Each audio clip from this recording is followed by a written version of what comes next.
شروع اللہ کے نام سے جو بڑا مہربان نہایت رحم والا ہے۔ قیامت قریب آ پہنچی اور چاند شق ہو گیا، اور اگر کافر کوئی نشانی دیکھتے ہیں تو منہ پھیر لیتے ہیں اور کہتے ہیں کہ یہ ایک ہمیشہ کا جادو ہے، اور انہوں نے جھٹلایا اور اپنی خواہشوں کی پیروی کی، اور ہر کام کا وقت مقرر ہے، اور ان کو ایسے حالات سابقین پہنچ چکے ہیں جن میں عبرت ہے، اور کامل دانائی کی کتاب بھی، لیکن ڈرانا ان کو کچھ فائدہ نہیں دیتا۔ تو تم بھی ان کی کچھ پرواہ نہ کرو، جس دن بلانے والا ان کو ایک ناخوش چیز کی طرف بلائے گا تو آنکھیں نیچے کیے ہوئے قبروں سے نکل پڑیں گے، گویا بکھری ہوئی ٹڈیاں ہیں۔ اس بلانے والے کی طرف دوڑتے جاتے ہوں گے، کافر کہیں گے یہ دن بڑا سخت ہے۔ ان سے پہلے نوح کی قوم نے بھی تکذیب کی تھی، تو انہوں نے ہمارے بندے کو جھٹلایا اور کہا کہ دیوانہ ہے، اور انہیں ڈانٹا بھی۔ تو انہوں نے اپنے پروردگار سے دعا کی کہ بار الہ میں ان کے مقابلے میں کمزور ہوں، تو ان سے بدلہ لے۔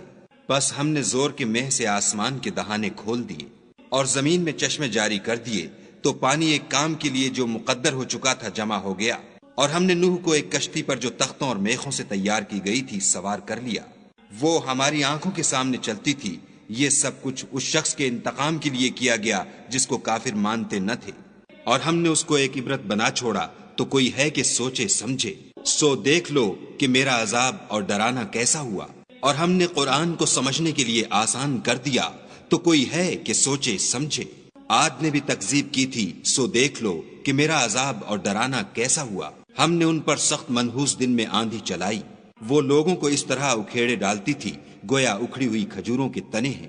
سو دیکھ لو کہ میرا عذاب اور ڈرانا کیسا ہوا، اور ہم نے قرآن کو سمجھنے کے لیے آسان کر دیا ہے، تو کوئی ہے کہ سوچے سمجھے۔ سمود نے بھی ہدایت کرنے والوں کو جھٹلایا اور کہا کہ بھلا ایک آدمی جو ہم میں سے ہے ہم اس کی پیروی کریں؟ یوں ہو تو ہم گمراہی اور دیوانگی میں پڑ گئے۔ کیا ہم سب میں سے اسی پر وحی نازل ہوئی ہے؟ نہیں، بلکہ جھوٹا خود پسند ہے۔ ان کو کل ہی معلوم ہو جائے گا کہ کون جھوٹا خود پسند ہے۔ اے صالح، ہم ان کی آزمائش کے لیے اونٹنی بھیجنے والے ہیں، تو تم ان کو دیکھتے رہو اور صبر کرو، اور ان کو آگاہ کر دو کہ ان میں پانی کی باری مقرر کر دی گئی ہے، ہر باری والے کو اپنی باری پر آنا چاہیے۔ تو ان لوگوں نے اپنے رفیق کو بلایا اور اس نے اونٹنی کو پکڑ کر اس کی کونچیں کاٹ ڈالیں۔ سو دیکھ لو کہ میرا عذاب اور ڈرانا کیسا ہوا۔ ہم نے ان پر عذاب کے لیے ایک چیخ بھیجی، تو وہ ایسے ہو گئے جیسے باڑ والے کی سوکھی اور ٹوٹی ہوئی باڑ۔ اور ہم نے قرآن کو سمجھنے کے لیے آسان کر دیا ہے، تو کوئی ہے کہ سوچے سمجھے۔ لوط کی قوم نے بھی ڈر سنانے والوں کو جھٹلایا تھا، تو ہم نے ان پر کنکر بھری ہوا چلائی، مگر لوط کے گھر والے کہ ہم نے ان کو پچھلی رات ہی سے بچا لیا۔ اپنے فضل سے شکر کرنے والے کو ہم ایسا ہی بدلہ دیا کرتے ہیں۔ اور لوط نے ان کو ہماری پکڑ سے ڈرا بھی دیا تھا، مگر انہوں نے ڈرانے میں شک کیا، اور ان سے ان کے مہمانوں کو لے لینا چاہا، تو ہم نے ان کی آنکھیں مٹا دیں۔ سو اب میرے عذاب اور ڈرانے کے مزے چکھو۔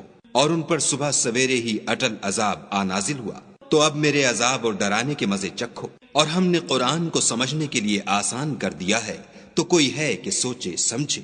اور قوم فرعون کے پاس بھی ڈر سنانے والے آئے، انہوں نے ہماری تمام نشانیوں کو جھٹلایا، تو ہم نے ان کو اس طرح پکڑ لیا جس طرح ایک قوی اور غالب شخص پکڑ لیتا ہے۔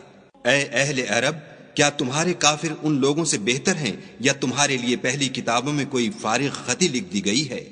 کیا یہ لوگ کہتے ہیں کہ ہماری جماعت بڑی مضبوط ہے؟ ان قریب یہ جماعت شکست کھائے گی، اور یہ لوگ پیٹھ پھیر پھیر کر بھاگ جائیں گے۔ ان کے وعدے کا وقت تو قیامت ہے، اور قیامت بڑی سخت اور بہت تلخ ہے۔ بے شک گناہ گار لوگ گمراہی اور دیوانگی میں مبتلا ہیں۔ اس روز منہ کے بل دوزخ میں گھسیٹے جائیں گے۔ اب آگ کا مزہ چکھو۔ ہم نے ہر چیز اندازہ مقرر کے ساتھ پیدا کی ہے، اور ہمارا حکم تو آنکھ کے جھپکنے کی طرح ایک بات ہوتی ہے۔ اور ہم تمہارے ہم مذہبوں کو ہلاک کر چکے ہیں، تو کوئی ہے کہ سوچے سمجھے۔